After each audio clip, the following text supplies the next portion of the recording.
Class 10th को खत्म करने के बाद तुम्हें सामने नजर आते हैं कुछ रास्ते। सही समझ रहे हो, हम बात कर रहे हैं इस स्ट्रीम की, जो कि बहुत इंपॉर्टेंट है। So we are here for choosing our stream. तो यहाँ पर हमें अपनी स्ट्रीम चूज करने के लिए बहुत ही वाइसली वर्क करना होगा, यानी हमें बहुत ध्यान से अपनी ये स्ट्रीम चूज करनी होगी। अब अगर हम बात करें क्लास 10th के बाद क्लास 11th की, तो स्टूडेंट्स यहाँ पर आपके पास स्ट्रीम सिलेक्शन के लिए 3 ऑप्शंस मिलते हैं। आप या तो आर्ट साइड ले सकते हैं, आप साइंस साइड ले सकते हैं, या फिर आप कॉमर्स की स्ट्रीम को चूज कर सकते हैं।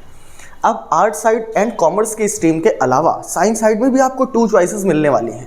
आप बायोलॉजी के साथ जा सकते हैं या फिर आप जा सकते हैं मैथमेटिक्स के साथ। तो आखिर कौन कौन से सब्जेक्ट में कौन कौन से सब्जेक्ट आपको पढ़ने हैं और उनका आगे क्या स्कोप होने वाला है, ये सारी की सारी बातें हम इसमें डिस्कस करने वाले हैं। जैसे यहाँ पर आपके सामने आर्ट, साइंस एंड कॉमर्स, ये 3 स्ट्रीम्स लिखी हुई हैं और इनमें कौन कौन से सब्जेक्ट्स आपको पढ़ने हैं, इसका एक ब्रीफ डिस्क्रिप्शन यहाँ पर आपको देखने को मिलता है। लेकिन उससे पहले मैं आपको बता दूं कि आप आर्ट चूज करें, साइंस चूज करें या कॉमर्स चूज करें, मोस्ट ऑफ कैंडिडेट्स आर्ट्स की साइड में नहीं जाएंगे, वो साइंस चूज करेंगे या फिर कॉमर्स चूज करेंगे, और साइंस में भी मैथ्स एंड बायो का ऑप्शन चूज करेंगे। तो उनके लिए कुछ पॉइंट्स हैं जो उन्हें याद रखने चाहिए। सबसे पहले हम बात करते हैं select any subject according to future career, यानी आपका जो भी फ्यूचर गोल है, जो भी आपने सोच रखा है। मान लीजिए कि किसी को एरोनॉटिक्स इंजीनियरिंग करनी है और उसने बायोलॉजी ले ली, तो वो कैसे करेगा? यानी जो भी आपका फ्यूचर गोल है उसे आप माइंडसेट बनाइए और उसी के अकॉर्डिंग अपने सब्जेक्ट का सिलेक्शन करिए। Choose the subject you love. दूसरी चीज क्या होती है? किसी महान आदमी ने कहा था कि अगर आपको कोई सब्जेक्ट पढ़ने में अच्छा लगता है तो आपको उसी सब्जेक्ट के साथ जाना चाहिए। ये बिल्कुल सॉस और पिज्जा की तरह है, जो एक साथ मिलके आपको टेस्ट भी देंगे और आपको इंटरेस्ट भी बना रहेगा। तो अगर किसी का इंटरेस्ट मैथ्स में है तो उसे मैथ्स के साथ जाना चाहिए, और किसी का इंटरेस्ट बायोलॉजी के साथ है तो उसे बायोलॉजी के साथ जाना चाहिए। अब सबसे बड़ा पार्ट आता है जिन्होंने हमें बड़ा किया है, जिन्होंने हमें पढ़ाया है और जिनका हमें गाइडेंस मिलता रहा है। तो आपको ओपिनियन लेने की भी जरूरत है गार्जियन से, टीचर से और आपके जो सीनियर्स हैं उनसे। Take a step towards your success. और अगर आप करेक्ट सब्जेक्ट का सिलेक्शन करते हैं तो यकीन मानिए कि आपका जो भी गोल है उसकी तरफ आपने अपना पहला कदम तो बढ़ा लिया है। तो चलिए अब बात करते हैं इन स्ट्रीम्स की कि कौन कौन से सब्जेक्ट्स हमें पढ़ने हैं और कौन कौन से कैरियर ऑब्जेक्टिव्स हमें आगे मिल सकते हैं। सबसे पहले हमने आर्ट को रखा है ताकि जो बच्चे ऐसे हैं 1 से 2% जो लगभग आर्ट साइड की तरफ जाएंगे, जिनका पढ़ने में रुझान कम लगता है, तो उनको भी परेशान होने की नीड नहीं है। आर्ट साइड में आप history, geography, polity, Hindi, English, constitution, ये सारे के सारे सब्जेक्ट्स में से जो भी आपको चॉइस लेनी हो वो ले सकते हैं। हिंदी से भी अच्छा कैरियर ऑब्जेक्टिव्स है, इंग्लिश से भी है, पॉलिटी के तो टीचर्स भी बहुत कम है। आप जानते हो कॉन्स्टिट्यूशन के बारे में, शायद अगर हम 10 लोगों से पूछें कि कॉन्स्टिट्यूशन क्या है तो वो सिर्फ ये जानते हैं कि हमारे देश के संविधान को कॉन्स्टिट्यूशन कहते हैं, लेकिन उन्हें उसके बारे में नॉलेज नहीं होती। ऐसे बहुत रेयर फ्रैक्शन लोग होते हैं जो कॉन्स्टिट्यूशन के बारे में जानते हैं। हिस्ट्री, ज्योग्राफी, यहाँ से आप बहुत सारे डिपार्टमेंट्स में जा सकते हैं ना। अब कौन कौन से डिपार्टमेंट्स में जा सकते हैं इसके बारे में बात करते हैं। अगर आपने आर्ट साइड से पढ़ाई की है तो आप होटल मैनेजमेंट की लाइन में जा सकते हैं, इंटीरियर डेकोरेटर, इंटीरियर डिजाइनर की लाइन में जा सकते हैं, आप बैचलर ऑफ आर्ट्स कर सकते हैं और उसके बाद कंपटीशन की तैयारी कर सकते हैं, आप टीचर बन सकते हैं जो भी आपने प्रायर सब्जेक्ट पढ़ा है, ज्योग्राफी, हिस्ट्री, इन सब के।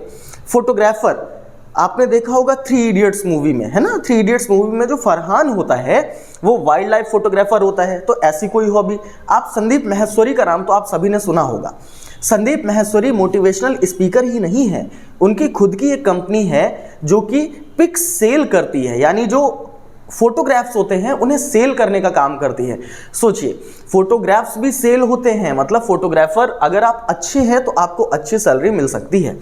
उसके बाद लॉयर, शायद किसी का भी कोई विवाद होता है या कोई भी ऐसी ज़रूरत होती है तो लॉयर को तो सभी याद करते हैं, तो आप लॉयर्स के लाइन में भी अपना कैरियर बना सकते हैं। अब उसके बाद बात करेंगे साइंस की। साइंस तो आप पढ़ते आए हो, आपका फेवरेट सब्जेक्ट रहा है, आपने प्रीवियस क्लासेस में भी साइंस पढ़ा है, और 11th में अगर आप साइंस लेते हैं तो आपको फिजिक्स मिलेगी, केमिस्ट्री मिलेगी, बायोलॉजी, मैथ्स में आपको या तो बायोलॉजी चूज करनी होगी और या तो मैथ्स चूज करनी होगी।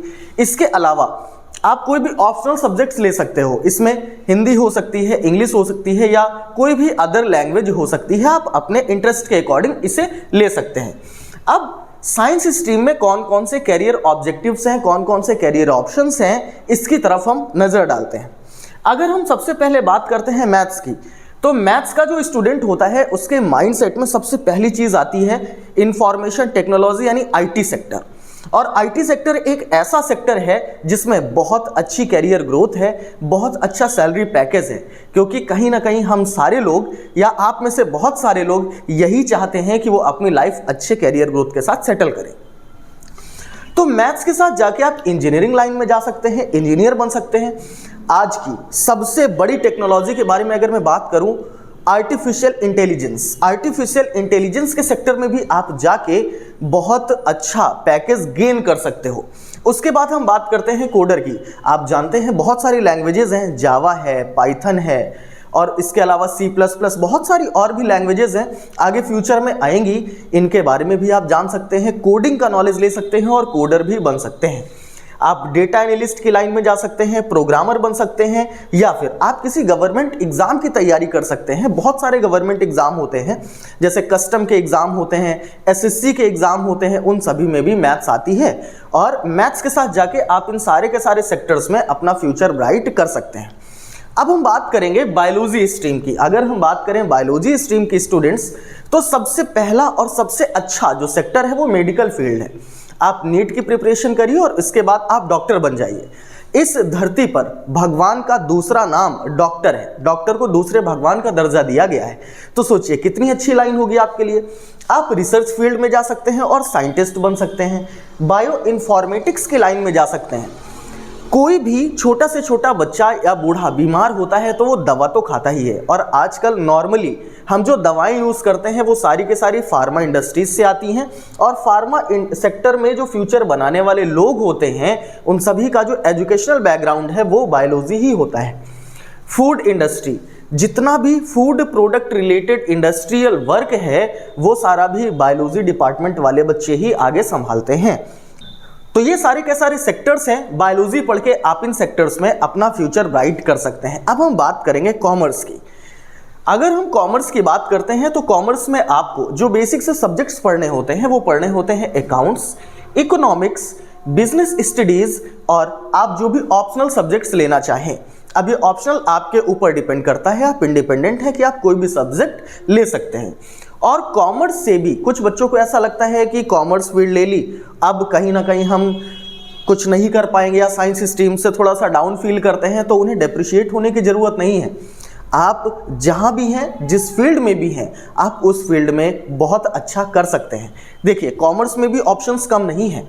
अगर हम करियर ऑब्जेक्टिव्स की बात करें कॉमर्स फील्ड में, तो आप फाइनेंस सेक्टर में जा सकते हो, अकाउंटिंग सेक्टर में जा सकते हो, मार्केटिंग सेक्टर में जा सकते हो, HR ह्यूमन रिसोर्सेज में जा सकते हो, टैक्सेशन एंड बैंकिंग सेक्टर में जा सकते हो, आप CA की प्रिपरेशन कर सकते हो, क्लैट की प्रिपरेशन कर सकते हो। और बैंकिंग सेक्टर जितना भी है इसमें सारी की सारी जो नॉलेज लगती है वो अकाउंटिंग की लगती है, इकोनॉमिक्स की लगती है। और आप कॉमर्स फील्ड के हैं तो बहुत अच्छा ऑप्शन है आपके लिए। इन सारी के सारे फील्ड में से कोई एक आपको सिलेक्ट करनी है और उसकी तरफ बिल्कुल तन मन धन से जुट जाना है और अपना करियर बनाना है। अब कुछ बच्चों को ऐसा लग रहा होगा कि सर मैं क्या करूं, मतलब मुझे थोड़ी सी साइंस आती है तो डर लगता है, कॉमर्स ले सकता हूं या ऐसा लगता है कि साइंस ले लूं, मैथ्स ले लूं, एक मन कहता है बायोलॉजी ले लूं। तो जिनके मन में भी परेशानियां हैं उन्होंने हमारी इस वीडियो को देखा होगा और इस वीडियो में आप ये देख सकते हैं कि हमें कौन सी स्ट्रीम में कौन से सब्जेक्ट्स को लेना है और कौन कौन से कैरियर ऑब्जेक्टिव्स हमारे लिए ओपन हो जाएंगे।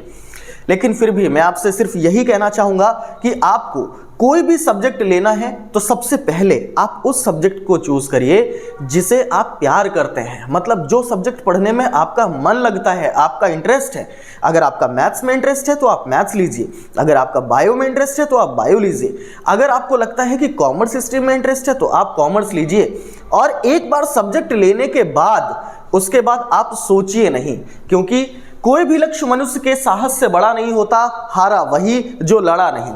आप एक बार सिलेक्शन करिए अपने सब्जेक्ट का और उसके बाद जुट जाइए और 11th में ही इतनी मेहनत करनी है कि 12th का आधा आप 11th में ही कवर कर लें। होली आने वाली है और आप सभी के मन में भी बहुत सारा उत्साह देखने को मिल रहा है, तो मेरी तरफ से एक बहुत ही प्यारी हैप्पी होली आप सभी को। Thank you. मिलते हैं किसी नेक्स्ट वीडियो में और अब आगे से हम जो भी वीडियोस करेंगे वो हमारे कोर्स से रिलेटेड होंगे। तब तक के लिए हैप्पी होली टू एवरीवन। मिलते हैं नेक्स्ट वीडियो में।